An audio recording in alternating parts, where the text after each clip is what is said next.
Hello, hello. Okay, welcome back to day 4 of the 30 for 30 challenge. Today I'm going to have my fellow graduate, Yasmin, here. Yasmin, just waiting for Yasmin to join. As usual, this live thing is a little challenging at times. So, just going to wait to see where we end up with Yasmin. Oh, I think Yasmin might be here. Okay, here we go. Sending invite, adding Yasmin. Oh, yay, here we go. Hello, Hey, how Prissa. are you? I'm great. How are you? Great, nice to see you. Bright yellow, I love it. It is, right? It's on brand. Beautiful, yes. Oh, yes, we got to talk about that a little bit too. So, Mm, can you please tell us a little bit about yourself and about your yeah. beautiful book? And then I'm going to ask you my day 4 question. Okay, happy to. Well, first of all, thanks for inviting me. I'm so delighted to join you and your audience and support you in this way. My name is Yasmin Nguyen. I am an author, speaker, and coach, and also joy ambassador. My mission is to inspire 1 million or more people around the world every single day to create and share joy.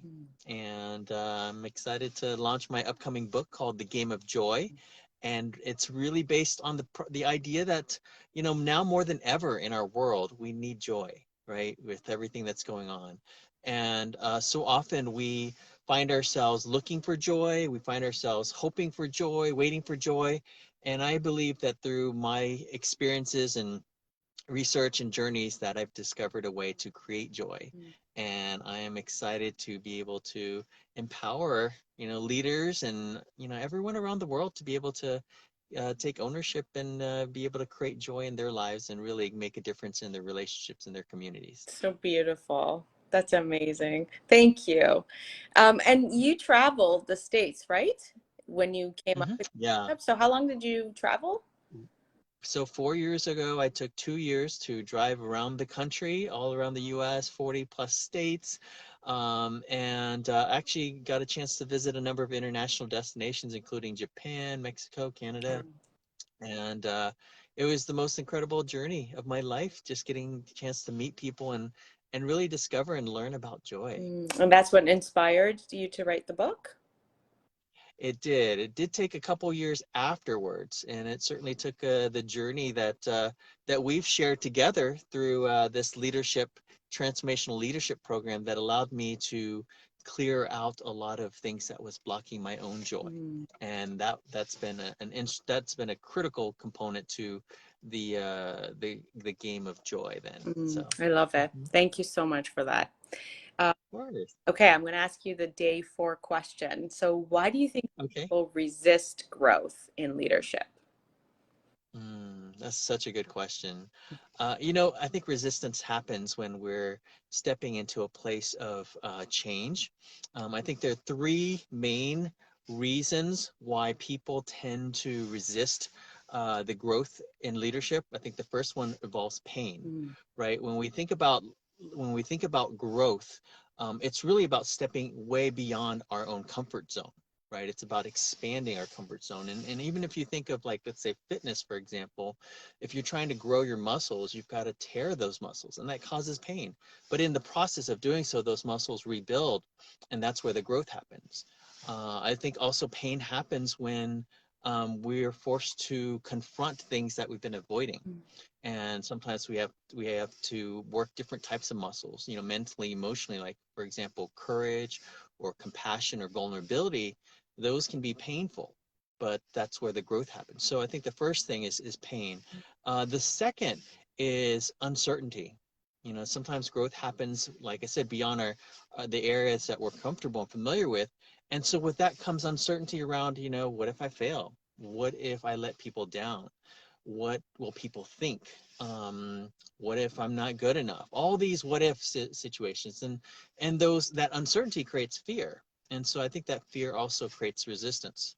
I think the third area that holds us back from growth, especially where the resistance comes, involves sacrifice.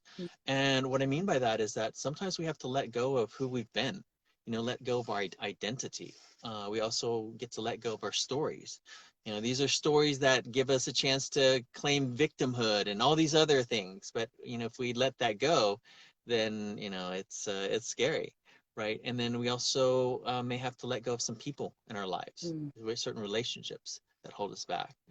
And then I think the final thing that we get to sacrifice is what's working, because what may have worked up until this point may actually be hindering you from the growth that's yet to come. And letting go of what's working for something that's unclear, that can be scary too. So I mean, so ultimately I think it's about pain, it's about uncertainty, and also it's about sacrifice that we have to make that causes that resistance to the growth. Wow. Beautiful statements. So powerful. I'm just like in awe of everything you're saying. It's so true, so on point. Even for me, when I was debating to join the leadership transformation training, Hmm. definitely those things, especially the last one, had a lot to Yeah. do with it. And I think a lot of people, when they start to change and evolve, they fear that they may start losing people. They may start losing Hmm. because now they're evolving and outgrowing their Right. community, and therefore the fear of losing loved ones, which doesn't mean it's permanent and doesn't even mean it will happen. In turn, you actually Yeah. inspire those people. They will You probably do. come along for the journey and the ride with you versus leaving you and losing you. So that's very good. Yeah. Thank you so much for being here. I'm trying to make this rapid fire so that I can like Right. get back to life and people can move on. But it's just so good and fruitful to hear from you and your. Oh man. Thank you. Wow, that's so awesome. I love that you're doing this. It's just so powerful, and what an opportunity for us all to learn and to be able to, share this. So thank you. Yeah, thank you. So I have a question before I let you go. So if anyone Yeah. wants to, when is your launch date for your book? It's going to be the last week of January, so I'm still nailing down a date for that. Okay. But it's going to be around that. It's dependent on a number of, factors that I get to sort out. So So if anyone is interested in knowing more about it, can they contact you directly through Facebook? they can contact me through Facebook, also through my website, joyfullivingproject.com. And Joyfulproject.com. Okay. mhm, Perfect. yeah, absolutely. I'd be delighted. Yeah, I would too. Thank you again for Well, being here. I love you, thank you. and you're my friend for Aw, thank you so much. Thank you, Carissa. Love you too. life. Okay, take care now.